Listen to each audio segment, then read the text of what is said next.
pagi hari ini saya akan menyampaikan materi mata kuliah fitoterapi ya. Di sini pokok bahasanya yaitu adalah fitoterapi dalam hal untuk gangguan-gangguan yang terjadi pada sistem syaraf ya adik-adik ya. Oke, jadi pada pertemuan hari ini saya akan menerapkan model perkuliahan, yaitu saya akan menyampaikan materi pendahuluan terlebih dahulu terkait dengan pengertian dari sub pokok bahasan kita tentang fitoterapi untuk central nervous system. Untuk hari ini yang kita bahas adalah ansietas dan juga insomnia ya. Jadi saya akan menyampaikan terkait dengan materi pendahuluannya saja. Oke, kemudian nanti kita akan membuka break room ya adik-adik ya. Nanti adik-adik akan dibagi menjadi beberapa kelompok. Sebelumnya sudah ada kelompok kan ya, Korma?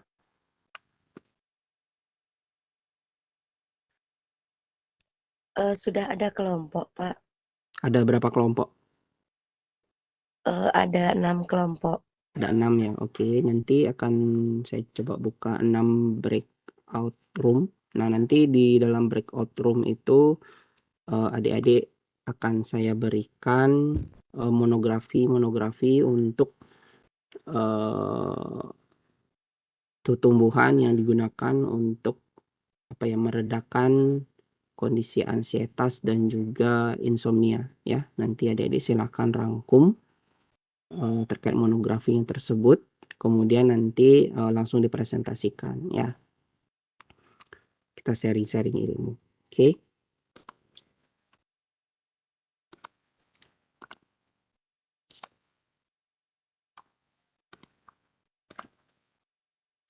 Oke, sedikit mengenai pendahuluan ya. Jadi nervous system itu merupakan salah satu sistem koordinasi dalam tubuh kita yang sangat penting ya adik-adik ya, di mana nervous system ini atau sistem syaraf ini bekerja untuk mengontrol kegiatan kita ya, mulai dari bernafas, kemudian sistem saluran cerna dia bekerjanya seperti apa, itu semuanya diatur oleh sistem syaraf atau nervous system. Kemudian yang tidak kalah penting juga adalah mood ya adik-adik ya. Mood itu sangat dipengaruhi oleh sistem syaraf ya, di mana mood itu banyak dipengaruhi oleh keseimbangan dari neurotransmitter yang bekerja pada tubuh kita ya. Oke, pendahuluan di sini nervous system ya, mungkin reminder saja adik-adik. Itu terdiri dari central nervous system atau sistem syaraf pusat dan juga sistem syaraf perifer. Nah, sistem syaraf pusat ini ya, itu terdiri dari otak dan juga sumsum tulang belakang ya. Nah, sistem syaraf ini pada bagian perifer itu ada yang bekerja secara eferen dan juga ada yang bekerja secara aferen ya. Nah, aferen ini adalah sistem syaraf gitu ya, yang memperantarai antara organ-organ perifer kita yang memberikan sinyal kepada sistem syaraf pusat kita. Jadi kita bisa merasakan benda yang kita sentuh gitu misalkan adik-adik, atau melihat benda di depan mata kita, kemudian mendengar sesuatu, itu sinyalnya kita tahu benda itu apa, suaranya seperti apa, warnanya seperti apa, itu karena adanya kerja dari saraf aferen ya. Jadi aferen itu dia bekerjanya adalah dari perifer ke sistem syaraf pusat, dari tepian ke sistem syaraf pusat seperti itu. Sementara yang lainnya ada yang namanya adalah eferen. Eferen ini adalah kebalikan dari aferen ya. di mana eferen ini adalah dia bekerjanya dari sistem secara pusat ke organ-organ perifer, ya. Jadi otak kita misalkan memerintahkan untuk melompat, ya, mengambil sesuatu, ya, maksudnya adalah reaksi dari apa yang dikirimkan oleh sinyal aferen itu melalui saraf yang namanya saraf eferen. Nah, saraf eferen ini pun dibagi menjadi dua ya adik-adik ya. Ada yang otonom, ada juga yang somatik. Nah, kalau yang somatik ini dia kerjanya adalah volunteer ya. Jadi ketika ada perintah maka si somatic system ini dia akan bekerja. Contohnya apa? Ketika adik-adik ingin berjalan ya untuk menggerakkan otot-otot kaki itu, maka itu yang bekerja adalah sistem somatik ya. Ingin mengambil makanan, ingin melompat gitu ya. Itu adalah diperantarai oleh sistem somatik. Sementara kalau untuk autonomic system ya, ini dia kerjanya otonom adik-adik ya, tanpa kita sadari ya. Contohnya seperti apa? Kita tidak perlu memerintahkan jantung kita untuk berdegup ya. Itu dia jalannya otomatis aja adik-adik ya. Itu disebut sebagai autonomic system. Jadi tanpa kita sadari si otot jantung kita tetap akan memompa darah ke seluruh tubuh kita ya. Atau saluran cerna kita bergerak mencerna makanan ya. Itu juga sifatnya adalah otonom. Ya, jadi dia bekerja sendiri tanpa menunggu perintah kita. Kita tidak bisa memerintahkan jantung kita untuk berhenti tiba-tiba ya. Coba sekarang adik-adik pikirkan, jantung berhenti gitu, nggak mungkin, nggak akan bisa ya. Karena dia memang impulsnya itu sifatnya adalah otonom. Nah, di sistem saraf otonom ini ada yang sifatnya adalah parasimpatik dan simpatik ya. Nah, simpatik dan parasimpatik ini kerjanya seperti jungkat-jungkit ya adik-adik ya. Jadi parasimpatik ini adalah sistem saraf otonom yang memberikan sinyal kepada tubuh kita untuk bisa melakukan kegiatan istirahat ya. Jadi dia bersifat menenangkan parasimpatik ini. Sementara kalau simpatik itu adalah memberikan sinyal untuk lebih energik gitu ya, lebih aktif ya. Sehingga ketika simpatik kita terinduksi gitu ya, maka parasimpatik ini akan ditekan. Kemudian pada waktu-waktu tertentu parasimpatik ini dia naik ya, terstimulasi, maka simpatik ini akan turun. Nah, terjadinya gangguan antara simpatik dengan parasimpatik inilah yang nantinya akan menimbulkan yang namanya gangguan-gangguan pada sistem saraf pusat kita ya, yang bisa mengganggu mood kita ya. Misalkan pada kondisi lelah gitu ya. Pada kondisi tubuh kita lelah sebenarnya kita tuh sangat ingin istirahat ya. Maka yang harusnya bekerja ya itu adalah yang parasimpatis. Simpatis ini harus ditekan supaya tubuh kita tidak menjadi aktif lagi. Tapi bagi beberapa orang karena adanya beberapa neurotransmitter yang tidak seimbang gitu ya adik-adik ya. Justru simpatik ini yang mencuat kadarnya lebih tinggi. Sehingga alih-alih tubuh kita mau beristirahat, malah jadi sulit beristirahat. Karena terjadi rangsangan pada simpatik ini. Ya. Nah, hal yang paling utama yang berada pada sistem syaraf kita itu yang disebut sebagai neuron ya adik-adik ya. Jadi ini adalah sel-sel syaraf. Nah, di mana sel-sel syaraf ini ketika dia mengalirkan sinyal gitu ya dari sistem saraf pusat menuju ke organ-organ perifer ya, itu akan terjadi pertukaran neurotransmitter ya. Jadi cara dari sistem saraf kita berkomunikasi satu sama lain itu adalah menggunakan neurotransmitter. Nah, neurotransmitter itu dia bekerjanya di mana? Kita lihat di gambar di bawah ini adik-adik ya. Jadi pada neuron kita atau sel-sel syaraf kita itu ada yang namanya bagian presinap, kemudian ada celah sinap, kemudian ada yang namanya postsinap. Jadi sinyal itu datangnya adalah dari atas sini ya adik-adik ya.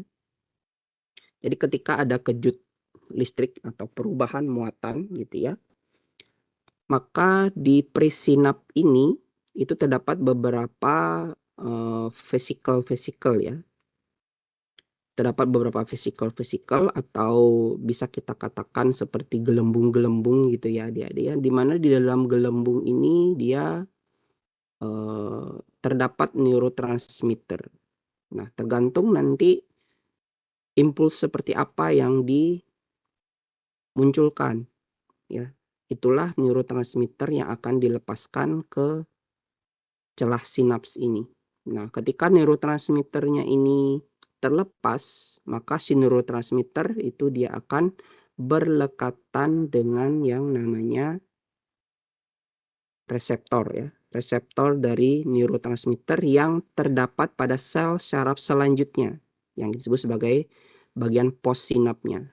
Nah, bagian postsinap ini itu bisa berupa sel saraf yang lainnya lagi atau bisa direct menuju ke sel-sel otot ya, sel-sel otot. Nah, komunikasi inilah yang nantinya akan apa ya, memberikan keseimbangan fisiologi terhadap parasimpatis dan simpatis ini. Nah, beberapa jenis neurotransmitter yang terdapat pada sel syaraf ya, yang mengatur mood, aktivitas ya dan kinerja tubuh kita itu ada neurotransmitter yang disebut sebagai glutamat ya. Kemudian ada gamma aminobutyric acid atau disebut sebagai GABA. Kemudian ada glisin, kemudian ada asetilkolin, kemudian ada 5-HT atau hidroksitriptamin atau bisa juga disebut sebagai serotonin, kemudian ada noradrenalin. Jadi neurotransmitter inilah yang bekerja mengatur apakah tubuh kita akan menghasilkan atau memberikan sinyal untuk beristirahat atau justru beraktivitas lebih kuat lagi. Oke, sekarang kita menginjak pada kondisi-kondisi gangguan neurotransmitter. Bukan, gangguan sistem secara pusat. Ya. Yang pertama adalah yang kita bahas itu adalah ansietas ya, atau rasa khawatir. Ya.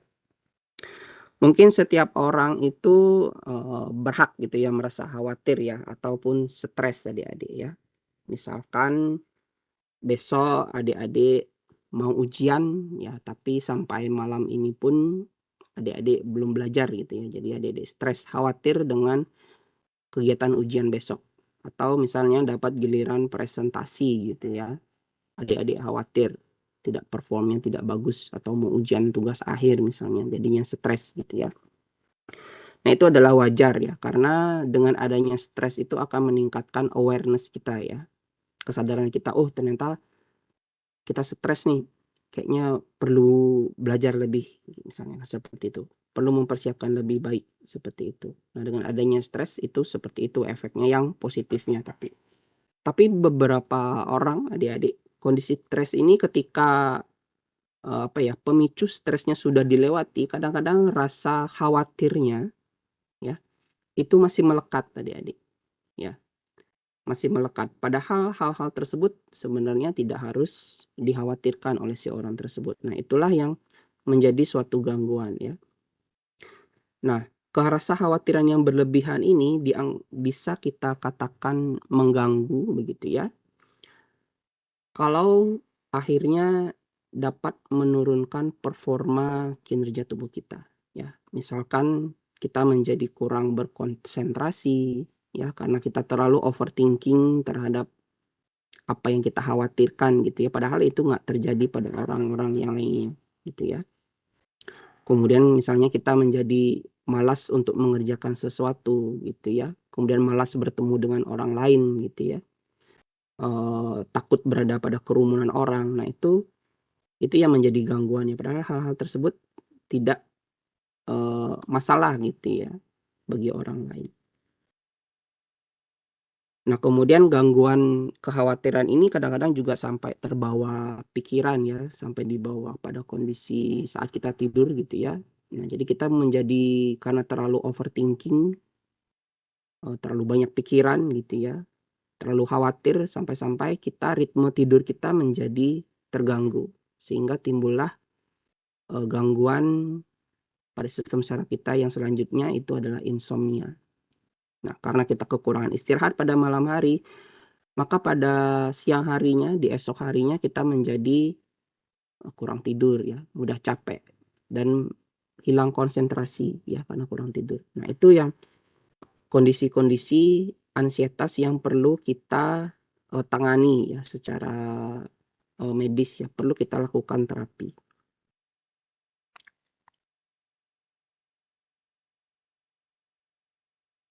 Nah, beberapa, contoh-contoh simptom atau gejala-gejala dari orang yang mengalami ansietas ya adik-adik, itu biasanya akibat, kurang beristirahat gitu ya, kadang-kadang orangnya mengalami sakit kepala ya. Ini juga terjadi karena terjadinya ketidakseimbangan, neurotransmitter pada sistem syaraf kita ya. Jadi misalkan, pembuluh darah kita menjadi melebar, nah akibat tekanan darah yang melebar pada sistem saraf pusat kita itu akan menekan, otak ya, menekan otak, nah itu akan menimbulkan rasa sakit. Kemudian ada perspirasi, palpitasi ya, kemudian ada rasa gangguan di perut, kemudian, perasaan di dada kita yang kayaknya sesak gitu ya, karena apa ya, karena terlalu khawatir gitu. Nah, rasa ansietas ini, banyak pemicunya ya adik-adik ya, selain, karena sosial ya, bisa juga terjadi karena adanya, post traumatic event ya adik-adik ya, seperti misalnya, perceraian gitu ya, kemudian kegagalan dalam bidang akademis atau pekerjaan gitu ya, misalkan dikasih tugas tertentu, ternyata misalkan tugas akhir gitu ya, udah prepare bagus banget gitu ya, udah ujian, ternyata performanya nggak bagus, jadinya dinyatakan nggak lulus sama pengujinya gitu ya. Nah kan itu buat stres ya, dan kadang-kadang stresnya itu tidak hanya berlangsung dalam waktu sekejap ya, tapi bisa lebih dari 1 bulan. Nah, itu yang menimbulkan ansietas. Kemudian, kehancuran bidang ekonomi ya, mungkin beberapa kasus itu juga bisa membuat, khawatir gitu ya atau ansietas.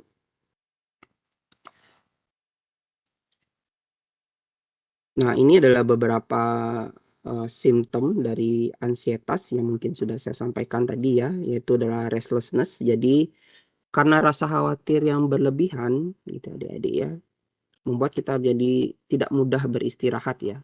Mau duduk sebentar, mau rebahan sebentar gitu misalkan, pikiran kita tuh udah kemana-mana gitu ya, mikirin, "Aduh nggak punya uang nih buat bayar tunggakan apa," gitu misalkan. "Aduh belum belajar," ya. "Aduh kemarin kok hasil ujiannya jelek banget," gitu ya. "Nanti pulang ke rumah dimarahin sama orang tua nggak?" Kayak gitu ya. Itu banyak pikiran sehingga kita menjadi tidak mudah beristirahat gitu ya. Jadi kita menjadi, lelah sepanjang hari, kemudian fatigue ya, lelah sepanjang hari, kemudian, eee, rasa khawatir yang terlalu berlebihan, nah kemudian menjadi mudah sakit tubuh kita ya, karena tegang adik-adik ya, karena tegang. Banyak pikiran biasanya otot-otot di sekitaran leher, punggung kita tuh menjadi tegang adik-adik. Nah itu bisa menimbulkan rasa nyeri ya. Kemudian kita menjadi tidak mudah berkonsentrasi gitu ya. Misalkan ujiannya udah selesai kemarin, kemudian hari ini ada tugas yang mesti dikerjakan, itu kita menjadi tidak konsentrasi. Kemudian irritability ya, menjadi mudah marah gitu ya. Diajak ngobrol sedikit disinggung sedikit gitu ya. Orangnya jadi mudah meledak, mudah marah, kemudian sulit untuk tidur ya. Atau insomnia bisa kita katakan seperti itu. Nah, ini adalah beberapa simptom-simptom dari anxietas disorder atau disebut sebagai generalized anxiety disorder. Nah, biasanya ini menurut pustaka ya adik-adik, bahwa generalized anxiety disorder ini lebih banyak menyerang kaum wanita ya daripada kaum laki-laki. Nah, ini kemungkinan dipengaruhi juga oleh kondisi hormonal ya adik-adik ya. Karena kadang-kadang karena wanita ini memiliki siklus menstruasi di mana terjadinya lonjakan hormon gitu ya, lonjakan dan penurunan hormon yang secara periodik ya. Itu juga bisa mempengaruhi kondisi ansietas ini, sehingga kadang-kadang ansietas ini lebih mudah muncul pada kaum wanita daripada kaum laki-laki. Nah, kemudian tanda-tanda dari ansietas ini itu tergantung dari umur ya adik-adik ya. Misalkan untuk anak kecil, jangan kira anak kecil itu tidak mengalami ansietas ya adik-adik ya. Biasanya kalau untuk anak kecil, ansietas itu bisa timbul hanya berupa satu simptom saja umumnya ya. Hanya berupa satu simptom saja. Misalkan dia menjadi mudah marah, sulit tidur, hanya itu saja ya. Tapi kalau pada orang dewasa, itu ansietas itu bisa dikatakan, orang itu dikatakan memiliki ansietas atau mengalami gangguan GAD ini, itu jika dia sudah menunjukkan sampai 3 kondisi ya dia. Misalnya sulit tidur, kemudian dia mudah marah, kemudian sulit berkonsentrasi ya, atau yang lainnya misalkan kurang istirahat, kemudian mudah lelah, kemudian juga menjadi mudah marah gitu ya misalkan. Nah, itu dia bisa baru dikatakan sebagai mengalami GAD ini ya, generalized anxiety disorder. Jadi seperti itu.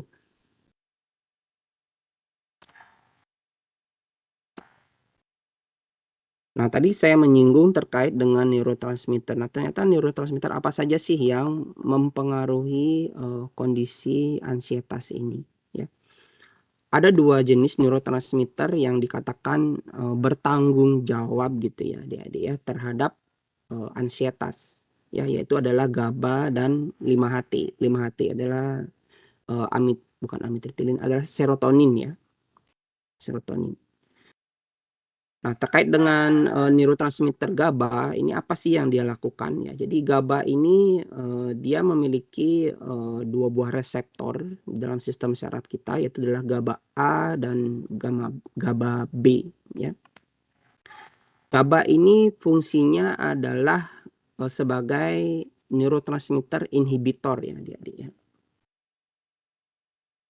Namanya neurotransmitter inhibitor, yaitu artinya dia adalah bekerja dengan menghasilkan efek menenangkan ya, membuat kita menjadi istirahat.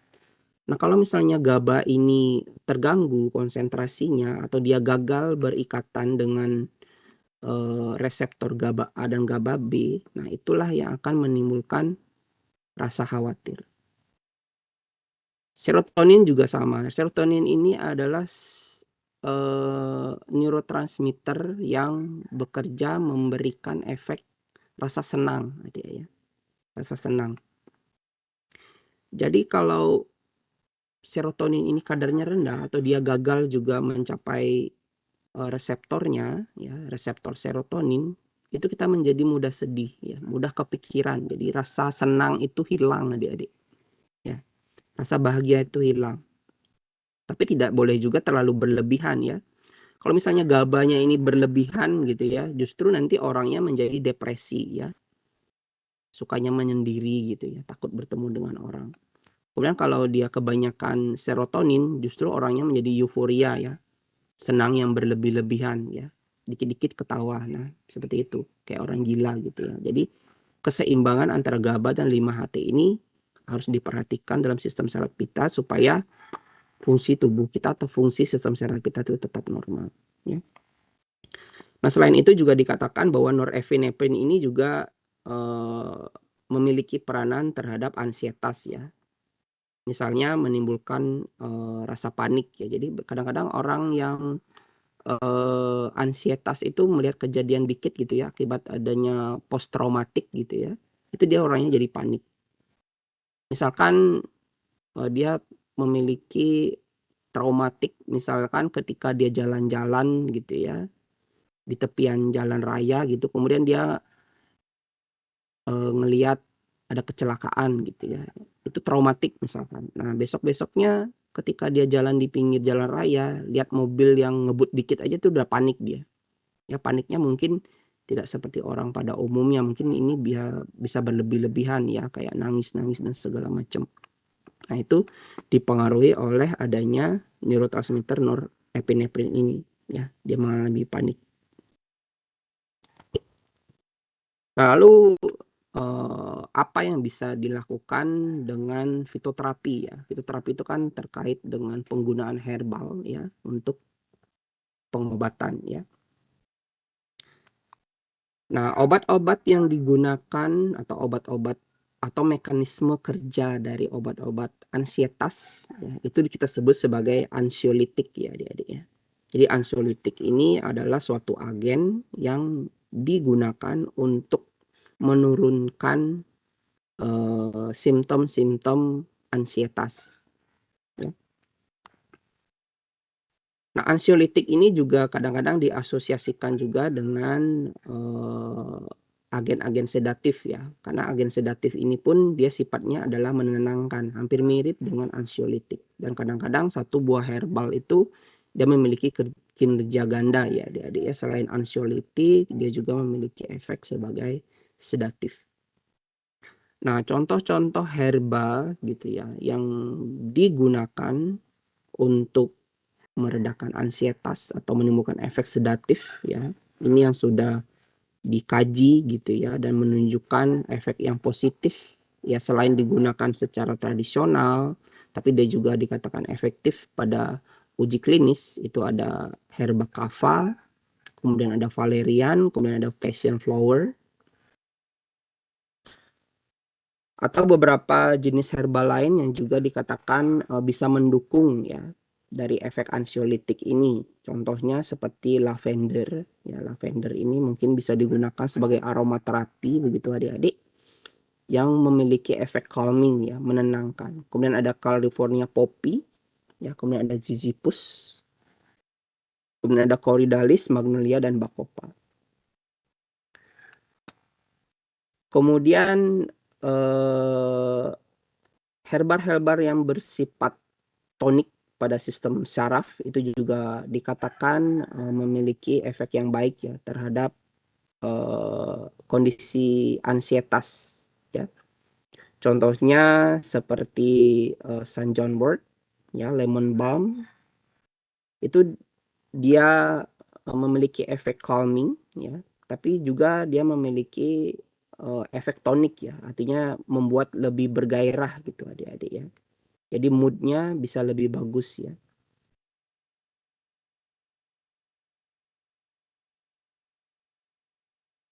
Kemudian untuk pasien-pasien yang mungkin bisa masih manajemen, misalnya bisa mandi seperti itu ya, penggunaan lavender oil ketika berendam di kamar mandi atau aromaterapi yang pakai diffuser kayak gitu, menggunakan lavender oil itu juga katanya memiliki efek menenangkan yang cukup bagus yang bisa meredakan ansietas ya adik-adik ya. Nah, pada suatu uji klinis juga dikatakan bahwa herbal-herbal ansiolitik ini juga bisa digunakan untuk pasien-pasien yang akan berhenti menggunakan benzodiazepin. Ya, sebagai informasi bahwa benzodiazepin ini merupakan salah satu GABA agonis ya adik-adik ya. Jadi untuk orang-orang yang terlalu aktif gitu ya, yang mengalami depresi gitu ya, dia diberikan obat-obat benzodiazepin. Nah, yang buruk dari penggunaan benzodiazepin ini itu adalah kalau dia diberhentikan secara tiba-tiba ya. Orang yang mengalami disorder itu, dia bisa mengalami kekambuhan yang tiba-tiba, adik-adik. Sehingga penghentian benzodiazepin ini harus dilakukan secara bertahap. Nah, dengan menggunakan herbal ansiolitik ini ya, seperti kava, valerian, passion flower, itu dikatakan mampu menekan efek-efek pada proses efek-efek negatif gitu ya, efek-efek samping dari proses penghentian benzodiazepin ini ya, sehingga apa ya, efek-efek ketika penghentian penggunaan benzodiazepin ini menjadi rendah ya, jadi tidak mudah kambuh orangnya ya, seperti itu. Nah, ini adalah merupakan salah satu contoh ramuan gitu ya, adik-adik ya, yang digunakan dalam terapi ansietas ya. Jadi menggunakan ekstrak tanaman herba valerian, passiflora, atau ini disebut sebagai passion flower ya, Whitneya, kemudian hypericum, dengan ekstrak berbanding 1:2 ya. Ini diracik dengan jumlah 20 mili, 20 mili, 35 mili, 25 mili, hingga totalnya adalah 100 mili. Dan ini diberikan kepada pasien sebanyak 8 mili ya, dilarutkan dalam air 2 kali sehari. Nah, ini dikatakan sudah bisa efektif untuk menurunkan ansietas. Oke, kemudian kita lanjut ke gangguan pada sistem syaraf selanjutnya adalah insomnia.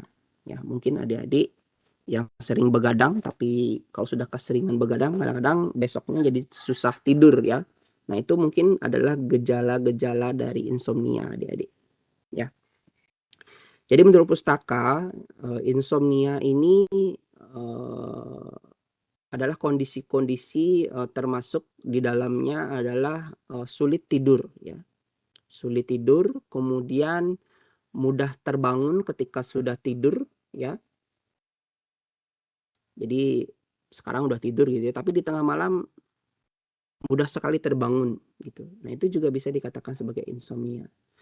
Kemudian early morning awakening gitu ya. Jadi bangunnya pagi-pagi banget ya. Padahal tidurnya misalkan jam 1 malam, tapi kok bangun paginya jam 4 itu udah melek ya. Udah apa ya? Udah nggak bisa diajak tidur lagi ya. Kemudian meskipun kita sudah tidurnya lama gitu ya, misalkan lebih dari 8 jam, 12 jam gitu tidur misalkan, tapi ketika bangun itu masih merasa kurang tidur. Nah, itu juga bisa dikatakan sebagai insomnia, adik-adik ya.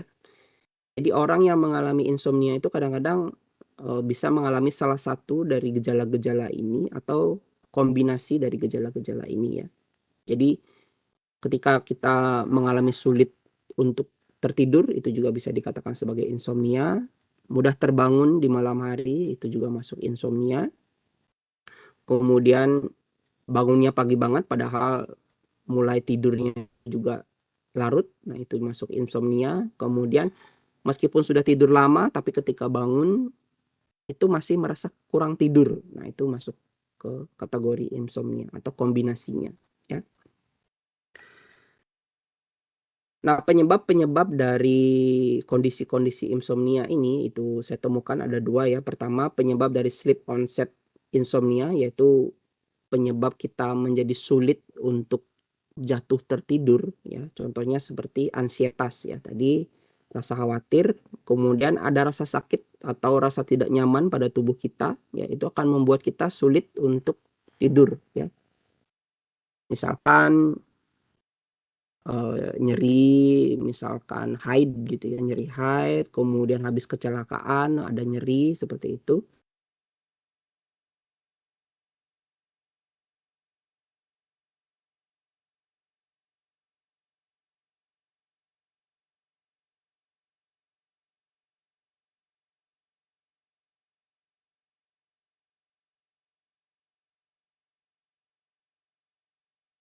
Membuat kita menjadi mudah tertidur, menjadi sulit untuk jatuh tertidur. Kemudian penyebab dari sleep maintenance insomnia atau hal-hal yang menyebabkan kita menjadi mudah terjaga di malam hari ya. Contohnya itu adalah terjadinya depresi, ya, sleep apnea, kemudian fibromyalgia syndrome, ya, nyeri pada otot, kemudian nocturnal hypoglycemia, jadi rasa lapar gitu ya pada malam hari. Kemudian rasa nyeri dan rasa tidak nyaman dan juga adanya alkohol. Nah, itu ya akan membuat kita menjadi mudah sekali terbangun di malam hari padahal kita sudah bisa tidur di awalnya seperti itu. Nah, lalu apa saja penyebab-penyebab dari insomnia? Kalau misalnya insomnianya itu adalah hanya 1 hari kita sulit tertidur atau 2 hari, itu mungkin tidak akan banyak mengganggu kita ya, adik-adik ya. Tapi kalau sulit tidurnya sudah sampai seminggu, ya tentu akan menurunkan performa kinerja kita ya. Baik di sekolah, misalnya di kuliahan, atau pas tempat kerja. Kalau kita kurang tidur, kurang istirahat, tentu akan mempengaruhi kondisi tubuh kita menjadi mudah capek, sulit berkonsentrasi, hampir mirip dengan kondisi ansietas, ya. Nah, ini saya temukan beberapa penyebab-penyebab insomnia. Yang pertama adalah adanya perbedaan time zone adik-adik, atau zona waktu. Misalkan kalau adik-adik bekerja sebagai pramugari gitu misalkan ya, tapi nggak mungkin ya, adik-adik kan calon apoteker ya. Kan misalnya calon apoteker tapi sering tugas ke luar negeri gitu, misalnya pindah-pindah negara dengan zona waktu yang berbeda-beda gitu ya. Itu akan membuat otak kita itu gagal untuk menghasilkan melatonin di jam-jam yang tepat ya. Misalkan kalau di sini pagi gitu ya, tapi di negara lain itu malam ya. Yang seharusnya misalkan kita tidurnya jam 8 karena di belahan negara lain itu masih siang gitu ya. Itu kita menjadi maaf, misalnya di sini sudah malam gitu ya, waktunya kita tidur, misalkan jam 8 malam waktunya kita tidur. Nah, sinyal tidur kita itu adalah adanya produksi hormon melatonin namanya adik-adik ya, hormon melatonin. Tapi ketika kita terbang ke negara lain gitu ya, ternyata di sana siang, tapi melatonin kita ini udah terbentuk gitu, udah terbentuk. Nah, di sana pas di kondisi siang di negara tersebut kita menjadi mudah ngantuk ya. Kemudian ketika kita sudah beradaptasi di sana gitu ya, kemudian kita pulang ke negara kita, itu proses produksi melatonin kita tuh menjadi terganggu ya. Sehingga ketika kita pulang ke negara kita, seharusnya melatonin ini sudah dibentuk pada jam 8 malam karena kita sudah beradaptasi di jam yang lain di negara lain tersebut ya. Hasilnya adalah ketika waktunya jam tidur, melatonin ini tidak terbentuk. Nah, sehingga membuat kita menjadi tidak mudah jatuh tertidur seperti itu ya. Jadi kata-kata orang itu katanya jet lag gitu ya. Jadi orangnya menjadi puyengan gitu ya. Jadi tidak mudah istirahat ya. Kemudian blue light adik-adik. Jadi kalau adik-adik tidur gitu ya, suka bawa handphone, nah itu juga bisa memicu terjadinya insomnia ya. Adanya paparan cahaya pada mata kita itu memberikan sinyal kepada otak kita bahwa ini kondisi masih belum saatnya tidur ya. Sehingga otak kita itu gagal memproduksi hormon melatonin. Ya, akibat gagalnya terproduksi melatonin, maka tubuh kita akan menjadi tidak mau istirahat ya, tidak mau tenang dia. Ya. Kemudian kondisi stres ya, tentu saja kalau banyak pikiran, ansietas itu akan mengganggu pola tidur kita. Kemudian kafein ya, jadi kalau adik-adik mengkonsumsi kafein pada waktu dekat-dekat jam tidur gitu ya, itu akan bisa mengganggu ritme tidur adik-adik ya. Kemudian heavy food atau makanan yang banyak ya. Jadi kalau perut kita kenyang gitu ya, berlebihan, kembung gitu ya, kita akan menjadi tidak nyaman ya, discomfort pada perut kita ya, sehingga sulit sekali menjadi jatuh tertidur. Kemudian penggunaan obat-obat tertentu itu juga bisa menimbulkan efek insomnia ya, akibat terjadinya hambatan pada beberapa neurotransmitter atau reseptor dari neurotransmitter tersebut. Kemudian faktor-faktor lingkungan itu juga mempengaruhi kondisi insomnia ya. Misalkan di dekat rumah kita sedang ada proyek gitu ya, dan proyeknya ini sering lembur gitu ya. Jadi ada suara-suara keras gitu ya. Baik pagi, siang, malam gitu, suaranya keras. Itu akan mengganggu ya, membuat lingkungan kita tuh menjadi tidak tenang sehingga kita menjadi tidak mudah tertidur. Kemudian tempat tidurnya sendiri ya. Kalau tempat tidurnya tidak nyaman ya, misalkan adik-adik nginep gitu ya di rumah orang gitu ya. Suasananya baru, mungkin kasurnya baru, aroma kasurnya baru, aroma bantalnya berbeda gitu ya. Itu akan menimbulkan rasa tidak nyaman sehingga akan menjadi sulit tertidur ya. Itu adalah faktor-faktor yang memicu terjadinya insomnia ya adik-adik ya. Jadi untuk mengatasi kondisi-kondisi insomnia ini kadang-kadang faktor-faktor penyebab inilah yang mesti kita hindari pertama kali ya adik-adik ya. Misalkan kalau crossing time ini ya udah ini tidak bisa, jadi kita memang harus beradaptasi ulang ya adik-adik ya. Tapi ada beberapa artikel yang pernah saya baca katanya kalau kita mengalami jet lag gitu ya, misalkan dari satu negara ke negara lain yang berbeda belahan gitu ya. Kalau di sini siang di sana malam gitu ya. Kita crossing country kayak gitu supaya tidak terjadi jet lag itu kita bisa berenang adik-adik ya. Jadi dengan berenang itu katanya bisa apa ya mempercepat proses adaptasi di zona waktu di negara tersebut ya. Kemudian hindarilah penggunaan handphone atau benda-benda yang menghasilkan cahaya ketika akan tidur gitu ya adik-adik. Atau matiin lampu deh pada saat tidur. Atau gunakan penutup mata saat tidur ya. Itu katanya bisa menurunkan gejala insomnia. Kemudian stres ya, karena kalau stres ini, kalau ansietas tentu saja butuh suatu psikoterapi khusus ya, misalkan menggunakan obat-obat ansiolitik seperti yang tadi. Kemudian kafein, smoking alkohol, jadi kurangi konsumsi konsumsi kafein, alkohol atau merokok gitu ya di jam-jam dekat tidur ya. Misalkan adik-adik ingin tidur jam 10 malam gitu ya. Ya jangan jam 9 malamnya mengkonsumsi kopi ya. Kalau konsumsi kopi ya tentu saja nanti sistem saraf kita tuh akan terstimulasi ya sehingga akan menjadi sulit tertidur. Dan heavy food, jadi jangan makan terlalu banyak ketika akan tidur atau jangan tidak makan sebelum tidur ya. Jadi jangan biarkan tubuh kita mengalami lapar ketika akan tidur. Kalau kita lapar ketika akan tidur itu akan membuat kita terjaga di malam hari ya. Penggunaan medisin ya ini kalau misalnya tidak bisa dihindari ya mungkin time management penggunaan obatnya harus diatur ya.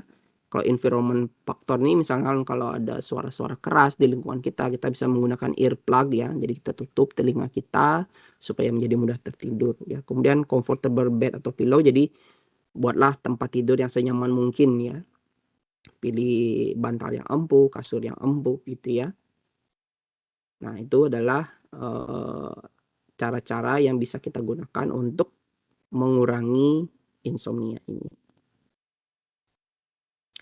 Nah, lalu penggunaan herbal pada kondisi insomnia seperti apa ya? Jadi hampir mirip dengan kondisi ansietas ya. Beberapa herbal-herbal yang memiliki fungsi pada ansietas juga memiliki efek pada insomnia ya, karena dia memiliki efek sedatif ataupun hipnotik ya. Nah, contoh-contoh herbal gitu ya yang bisa digunakan untuk membuat kita menjadi mudah istirahat, yang merasa tenang ya, itu hampir sama dengan herbal-herbal yang digunakan pada ansietas ya, seperti valerian, kappa, sisyphus ya, hop, lemon balm, magnolia, lavender, passion flower, calorium poppy, kemudian ada chamomile ya. Jadi hampir sama dia ya karena kerjanya juga hampir mirip di sistem saraf pusat, di GABA dan juga di serotonin ya. Nah, ini adalah contoh ramuan ya yang digunakan untuk membuat apa ya mudah tertidur ya. Ada valerian, passiflora, ziziphus, witmia dengan ekstrak berbanding 1:2 dengan pelarutnya ya. Kemudian diracik dengan volume sekian, total yang 100 mili. Nah, ini dosisnya adalah 5 mili dengan air 3 kali sehari ya. Dan diminum 1 jam sebelum akan tidur. Nah, ini katanya akan efektif ya untuk membuat kita menjadi mudah tertidur. Kemudian herbal-herbal antidepresan dan juga nerve tonic ya, itu juga bisa membuat kita menjadi menjaga kita tetap tertidur ya. Ini adalah ramuan yang digunakan untuk tetap menjaga agar kita tetap tertidur jadi tidak mudah terbangun di malam hari adik-adik. Ya, contohnya seperti penggunaan valerian, hipericum, vitex agnicasti, kemudian scutellariae ya. Ini proporsinya seperti ini, contoh ramuannya. Nah, dosisnya adalah 5 mili ya, 3 kali sehari juga, dan diminum 1 dosis 1 jam sebelum makan tidur ya. Nah, ini contohnya. Nah, ini beberapa herbal medicine yang digunakan untuk ansietas dan juga insomnia. Jadi hampir sama ya. Ketika dia memiliki efek ansiolitik, dia juga memiliki efek sedatif kadang-kadang ya. Nah, ini nama umumnya, ini nama latinnya, nanti adik-adik silakan baca, dan ini dosis penggunaannya ya. Nah, sekarang kita terkait dengan monografinya adik-adik ya. Jadi di sini saya merangkum beberapa nama tanaman yang digunakan untuk meredakan ansietas dan juga insomnia ya. Ada kava, valerian, passion flower, lavender, hop, chamomile, St. John wort, sisyphus, lemon balm, magnolia, California poppy, saffron ya. Nah, sekarang kita akan pisah ya. Saya akan membuat breakout room, ada 6 breakout room ya. Nanti masing-masing kelompok saya minta untuk membuat rangkuman ya, membuat rangkuman terkait aspek botani dan kandungan fitokimia dari tanaman-tanaman di sini. Kemudian seperti apa farmakodinamik atau mekanisme aksinya, kemudian indikasinya atau clinical efikasinya seperti apa. Kemudian preparasinya, dosis dan durasi penggunaannya, kemudian efek samping dan juga kontraindikasi dari penggunaan herbal-herbal ini ya. Nah, kita sepakati saja adik-adik untuk kelompok 1 itu merangkum herbal kava-kava ya. Kemudian kelompok 2 valerian, kelompok 3 itu adalah passion flower, kemudian kelompok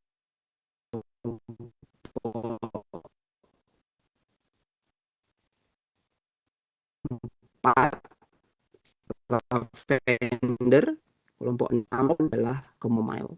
Oke. Untuk bahan rangkuman monografinya ini akan saya berikan ke kormanya ya. Sebentar saya akan kirimkan kepada kormanya.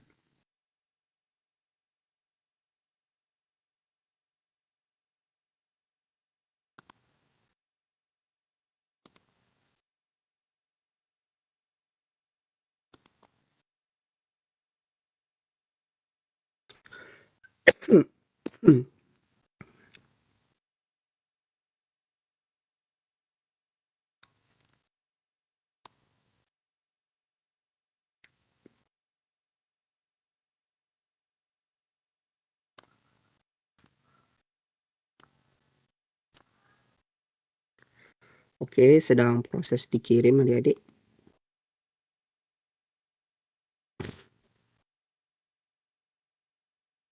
Oke, saya sudah kirim pustakanya ya untuk monografi dari herbal-herbal yang digunakan untuk ansietas dan insomnia.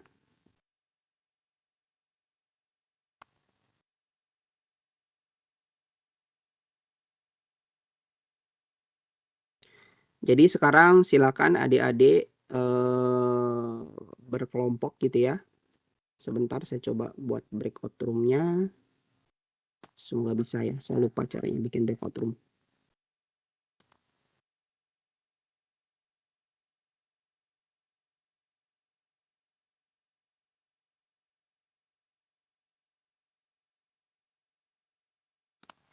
Oke, mungkin saya stop sharing dulu ya. Mungkin sambil saya buka breakout room-nya.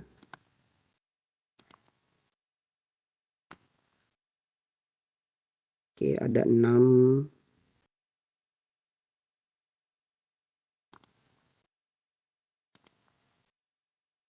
Oke, breakout room-nya sudah saya buat adik-adik. Silakan join ya. Ada breakout sesi 1, 2, 3, 4, 5, dan 6. Nanti masing-masing kelompok silakan masuk ke breakout roomnya masing-masing, kelompok 1 di 1, kelompok 2 di 2, kelompok 3 di 3, 4, 4, 5, 5, 6, 6 ya. Silakan adik-adik di sana berdiskusi kurang lebih selama 30 menit ya untuk menyusun PowerPoint ya. PowerPoint-nya berisi tentang, mungkin saya share dulu PowerPoint-nya.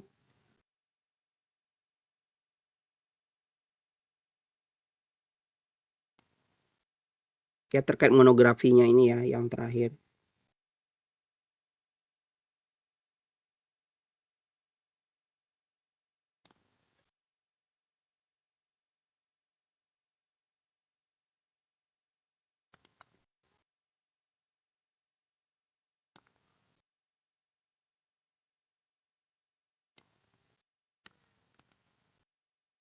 Oke, PPT-nya sudah saya kirimkan ke Kormanya, lagi proses.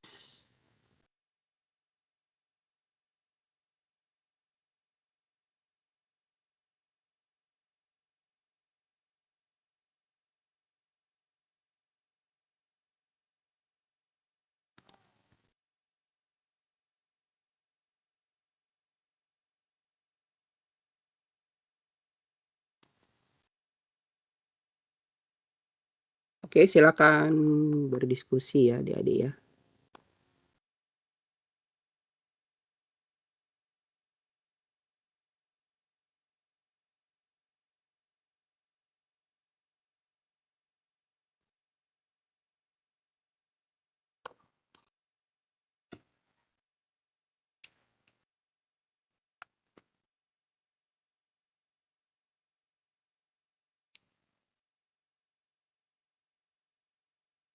Ya, kelihatan, Pak.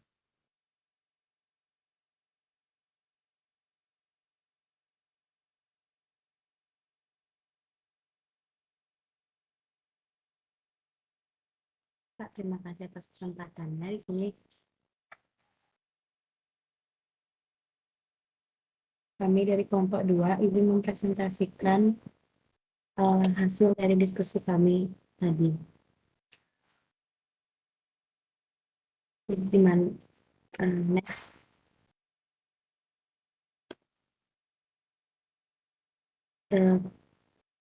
Di mana kelompok kami mendapatkan tanaman valerian.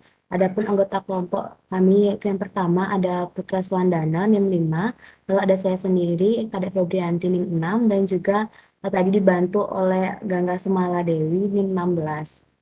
Next.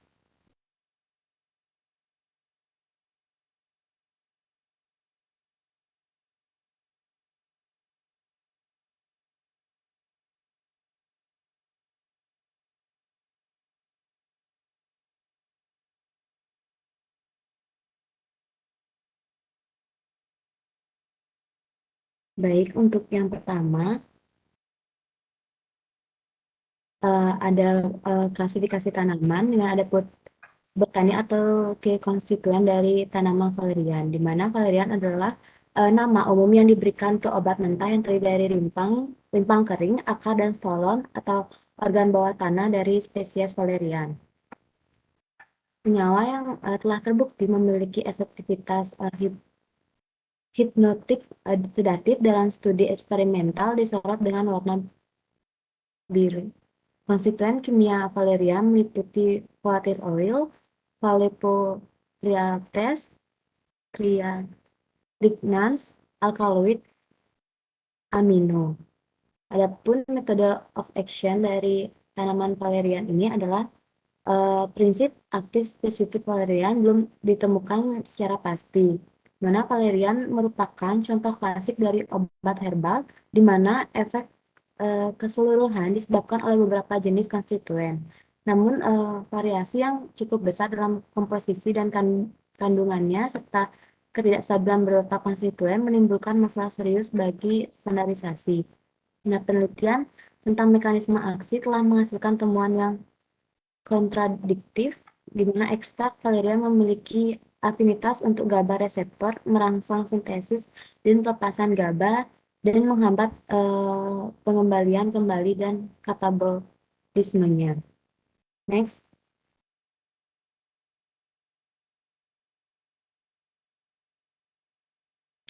Selanjutnya, ada pun indikasi dari valerian ini, di mana pada salah satu penelitian sistematik yang mengambil 9 uji coba acak terkontrol placebo double blind, menunjukkan bahwa kemanjuran valerian untuk meningkatkan tidur cukup menjanjikan, tetapi tidak sepenuhnya pasti. Nah, hasil dari beberapa percobaan menunjukkan bahwa valerian mungkin memiliki efek akut dan ataupun efek kumulatif pada tidur. Tetapi tidak semua penelitian menghasilkan hasil yang positif. Mana adapun kesimpulan yang sama dicapai oleh United States Pharmacopoeia atau USP pada tahun 1998 yang memutuskan bahwa tidak ada cukup bukti dalam penelitian literatur ilmiah untuk menjamin penggunaan valerian ini sebagai pengobatan jangka panjang ataupun jangka pendek untuk insomnia. Namun, penggunaan valerian ini didukung oleh Komisi Jerman untuk perawatan dari insomnia dan juga gugup. Next. Adapun dosis dan sediaan di mana valerian ini dapat diberikan dalam bentuk teh atau infus atau rebusan dibuat dari 2-3 gram bahan di mana dikonsumsi 2-3 kali sehari sebelum tidur.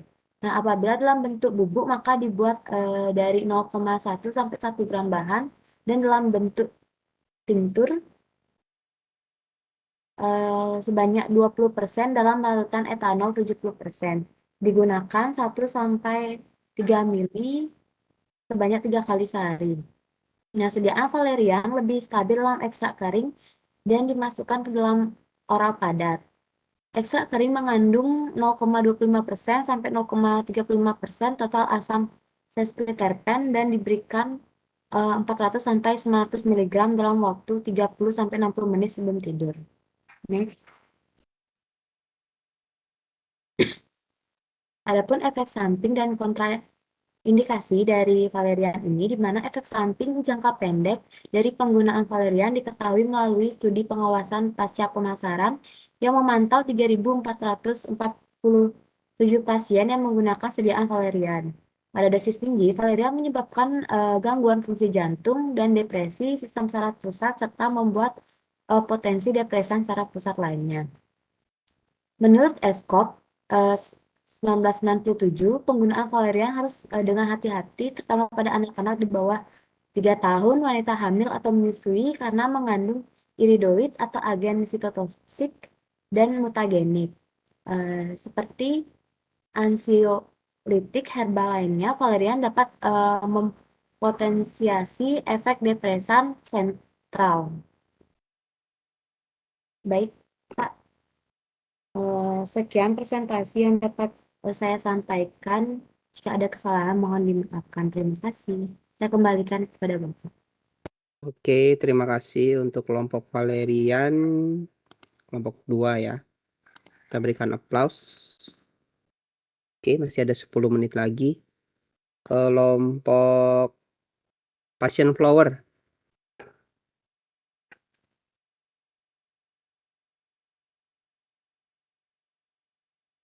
Passion Flower itu kelompok berapa ya? Kelompok 3. Silakan kelompok 3.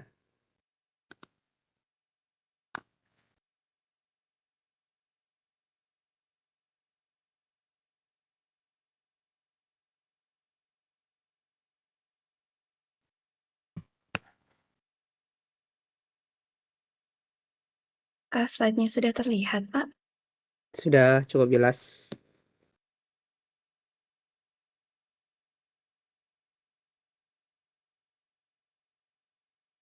Baik, terima kasih Bapak atas kesempatannya.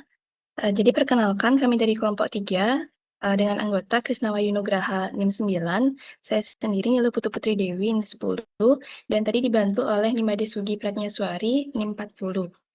Nah, kami akan menyampaikan materi mengenai fitoterapi mengenai passion flower.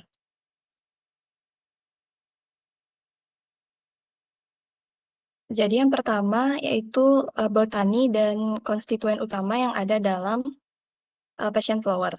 Nah, passion flower ini memiliki nama latin Passiflora incarnata L dengan famili atau keluarga Passifloraceae. Nah, passion flower ini merupakan tanaman yang merambat dan berupa semak. Nah, passion flower ini banyak ditemukan di Amerika di mana passion flower ini memiliki kandungan utama atau konstituen utama berupa flavonoid.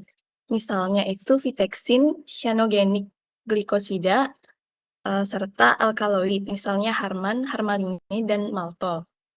Nah, bagian yang digunakan pada bunga passion flower ini adalah pucuk bunganya dan buah kering.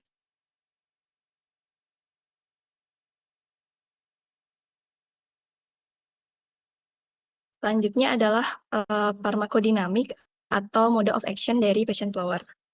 Nah, konstituen yang bertanggung jawab untuk aktivitas farmakologi dan cara kerja passion flower ini belum diketahui secara pasti, namun maltol adalah depresan, tetapi konsentrasinya dalam tanaman tidak signifikan. Di mana konsentrasi alkaloid yaitu harman sangat rendah dan mereka itu berfungsi sebagai stimulan dari sistem saraf pusat dan beberapa dari mereka juga dapat meredakan halusinogen. Kemudian ada flavon yang termasuk golongan flavonoid yang lebih tepatnya itu 5,7 dihidroksiflavon yang memiliki efek ansiolitik. Tetapi beberapa percobaan dilakukan pada ekstrak passion flower ini menunjukkan bahwa ada 2 komponen aktif dan tidak ada satupun dari struktur flavonoid dan alkaloid tersebut yang dijelaskan secara lengkap mengenai farmakodinamik dari passion flower ini.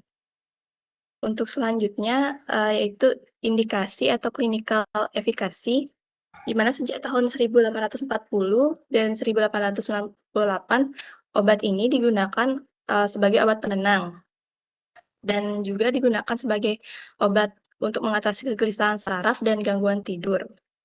Kemudian passion flower ini juga digunakan untuk meredakan suasana hati yang cemas.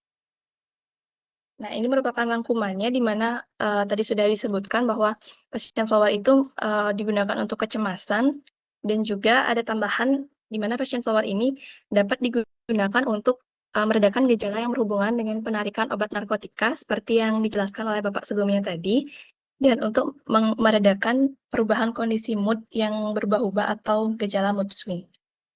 Untuk penyiapan dan dosis dari passion flower ini ada dalam bentuk teh disiapkan dengan menyeduh 4-8 gram bunga kering dalam 100 ml air dan digunakan dengan frekuensi 3 kali sehari. Kemudian untuk serbuk kering 0,25 sampai 1 gram itu digunakan dengan frekuensi juga 3 kali sehari. Untuk ekstrak cair dengan perbandingan 1:1 dalam 25% alkohol, dosisnya 0,5 sampai 1 ml digunakan 3 kali sehari. Untuk tinktur dengan perbandingan 1:8 dalam 45% alkohol, dengan dosis yang digunakan 0,5 sampai 2 ml, yaitu 3 kali sehari. Untuk cara konsumsinya adalah obat herbal ini jarang diberikan secara tunggal, umumnya dikombinasikan dengan valerian dan obat herbal ansiolitik atau hipnotik lainnya. Untuk yang terakhir itu ada efek samping dan kontraindikasi, di mana obat ini sebenarnya dianggap tidak berbahaya, namun untuk yang mengalami hipersensitivitas, vaskulitis, dan kesadaran yang berubah, dilaporkan dengan produk yang mengandung bunga passion flower ini. Jadi untuk pasien yang mengalami hipersensitivitas itu tidak dianjurkan. Kemudian pada kehamilan dan menyusui belum ada data yang detail mengenai keamanan untuk ibu hamil dan menyusui dari passion flower ini. Kemudian passion flower ini dapat mengakibatkan efek samping berupa efek depresan lainnya. Baik, sekian presentasi yang dapat saya sampaikan. Mohon maaf apabila terdapat kesalahan. Saya kembalikan lagi kepada Bapak. Terima kasih, Pak. Oke, terima kasih kelompok 3 untuk hasil rangkumannya. Oke, masih ada waktu 5 menit lagi. Kelompok chamomile.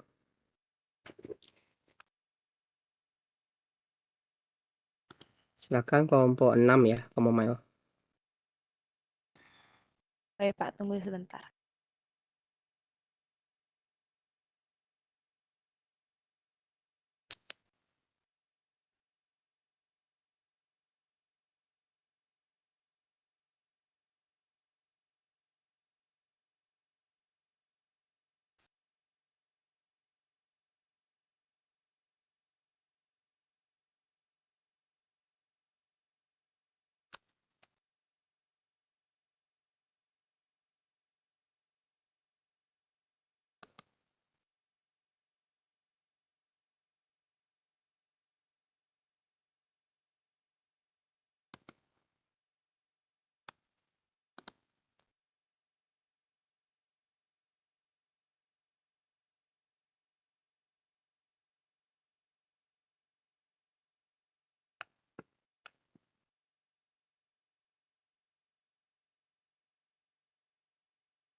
Baik Pak, sebelumnya apakah suara saya sudah terdengar?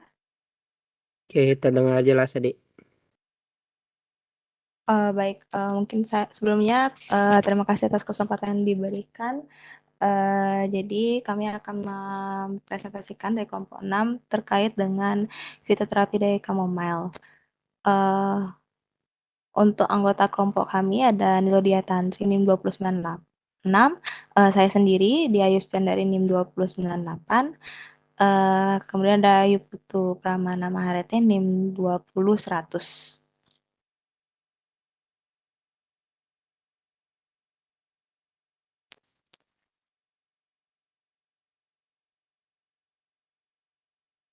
Baik, izin melanjutkan. Yang pertama itu ada botani atau konstituen utama dari chamomile. Next. Nah, untuk chamomile ini sendiri terdiri dari kepala bunga atau bunga kering dari spesies Matricaria recutita L atau Matricaria chamomilla L atau chamomile Jerman atau Chamaemelum nabil L atau semua jenis dari Anthemis nabilis L atau chamomile Romawi yang berfamili Asteraceae atau composite. Nah, adapun konstituen utama dari bunga chamomile ini yaitu adalah golongan kumarin, ada flavonoid yakni apigenin, dan minyak esensial. Minyak esensial yang utama dari chamomile ini sendiri adalah alpha bisabolol dan camuzulen dengan konsentrasi 1-15%. Next.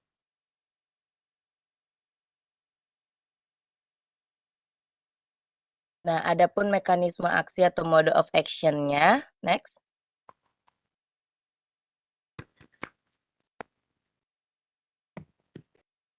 Chamomile ini sendiri itu bersifat sedatif, yaitu karena dapat dikaitkan dengan flavonoidnya, yakni apigenin yang memiliki afinitas sebagai untuk pusat reseptor benzodiazepin dan memberikan tindakan ansiolitik yang berbeda.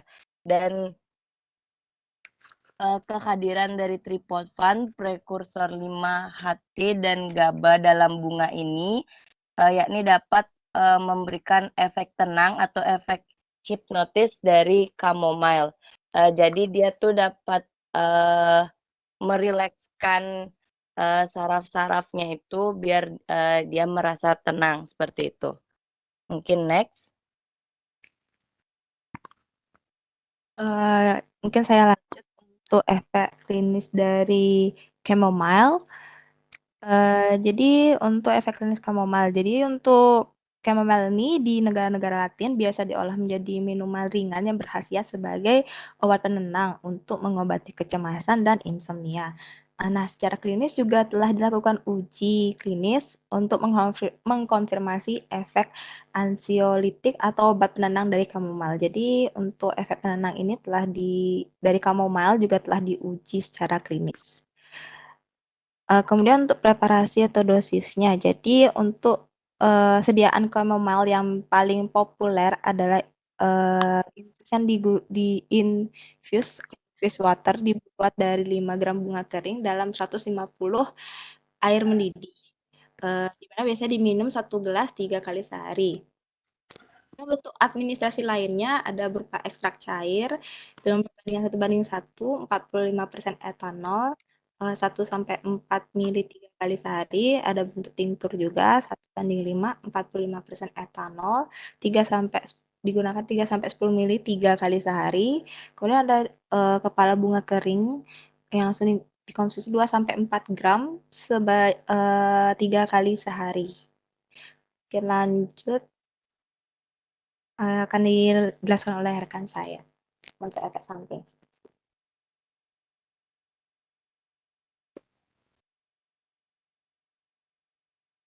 Baik, saya izin untuk melanjutkan. Untuk selanjutnya yaitu efek samping atau kontraindikasi. Chamomile merupakan ramuan yang aman. Keberadaan lakton dalam sediaan obat dapat menyebabkan reaksi alergi seperti urtikaria, edema, obstruksi saluran pernapasan, dan dalam kasus yang jarang terjadi reaksi anafilaksis.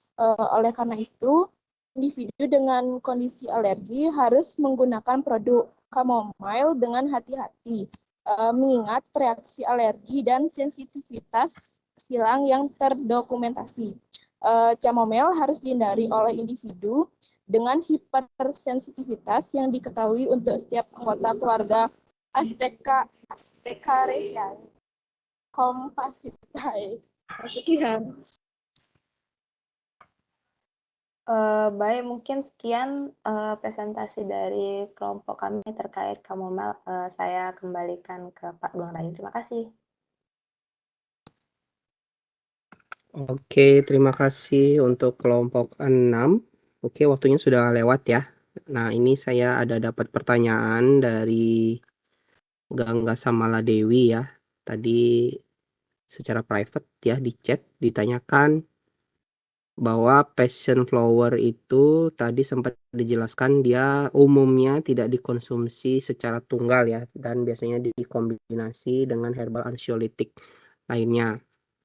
Apakah dengan kombinasi ini bisa menyebabkan overdose nantinya ya atau akan menimbulkan efek samping atau mungkin nggak si passion flower ini dikonsumsinya tunggal aja gitu ya tapi dosisnya dinaikin. Nah, di sini yang perlu saya jelaskan bahwa herbal itu kan konstituen di dalamnya sangat majemuk ya adik-adik ya, sangat beragam. Nah, mungkin mekanisme dari masing-masing kandungan aktif dari herbal tersebut bisa berbeda-beda, tapi efek akhirnya adalah sama yaitu ansiolitik. Nah, biasanya kombinasi itu dilakukan adalah untuk mencegah terjadinya efek samping ya. Biasanya herbal yang di-combine itu mereka memiliki atau ditenggarai gitu ya. Diduga dia memiliki mekanisme aksi yang berbeda-beda. Misalkan kalau pada kondisi ansiolitik ini kan ada reseptor GABA ya. Ada mungkin yang apa ya senyawanya itu berikatan dengan si reseptor GABA-nya atau ada juga yang efeknya itu adalah di serotoninnya mungkin seperti itu. Nah, itulah fungsinya kita mengkombinasi ya supaya nanti ketika dalam dosis rendah masing-masing dari komponen herbalnya itu memberikan hasil akhir yang sinergis seperti itu sehingga efek samping dari passion flower-nya rendah atau dari herbal yang lainnya juga rendah. Nah, kalau kita push misalnya menggunakan satu herbal aja mungkin untuk menimbulkan efek yang serupa dengan yang di-combine itu membutuhkan dosis yang banyak. Nah, ketika kita menggunakan dosis yang banyak, itu kemungkinan efek samping yang ditimbulkan juga semakin besar, ya. Efek sampingnya akan semakin besar ketika kita menggunakan herbal tunggal tersebut, karena kita hanya mempush pada satu mekanisme aksi aja. Dan kadang-kadang di tempat satu mekanisme aksi atau satu reseptor itu aja, ketika dipush terlalu kuat oleh si herbalnya tersebut, itu efek sampingnya akan lebih kentara dibandingkan dengan menggunakan dosis rendah, kemudian dikombinasi dengan obat lain atau herbal lain yang mekanisme aksinya berbeda gitu ya, tapi hasil akhirnya adalah sama, yaitu sebagai ansiolitik gitu ya.